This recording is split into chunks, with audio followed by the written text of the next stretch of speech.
Who are you?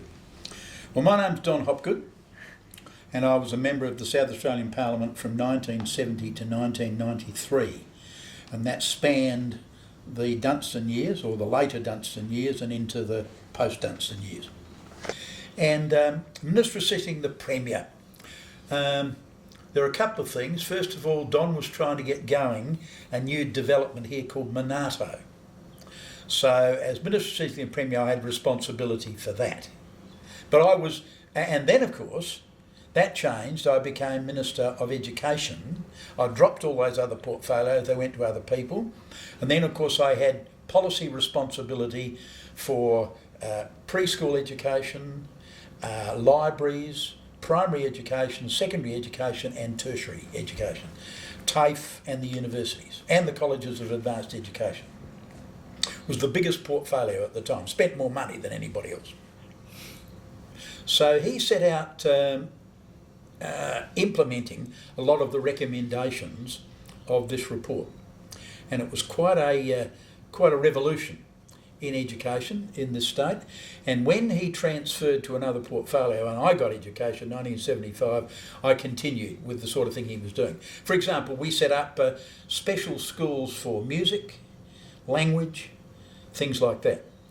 We introduced craft subjects into the high schools. Previous to that, there had been a division between the technical high schools that provided some academics but were basically technical education, and the high schools which had no technical stuff at all but simply did the academic stuff. So we introduced technical courses into the high schools.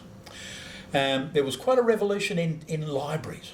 It was an enormous expansion in libraries. I was forever going off somewhere in the country to open a new library.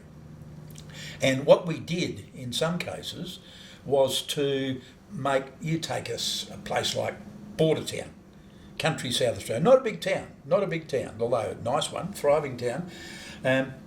We would make the school library also the community library, so that the school had the advantage of the books that were put in there for the community, but the community also had the advantage of the books that were put in there for the students, particularly the senior students. Kids got a better education, they got broader choices in the sorts of things that they were doing. There are other things that probably would have happened anyway, whoever was in government. For example, there was a movement away from what in the 19th century you would have called classical education. So, for example, kids did Latin and they did Greek.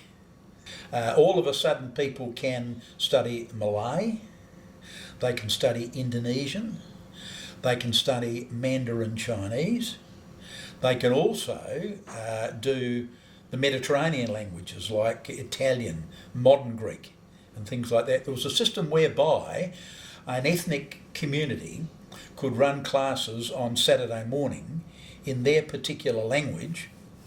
You know, it might have been Kosovian or whatever they speak in Kosovo, and we would give them a grant to assist in the children of those migrants continuing to be able to speak their parents' language. Okay. So yes, there was all that sort of thing went on.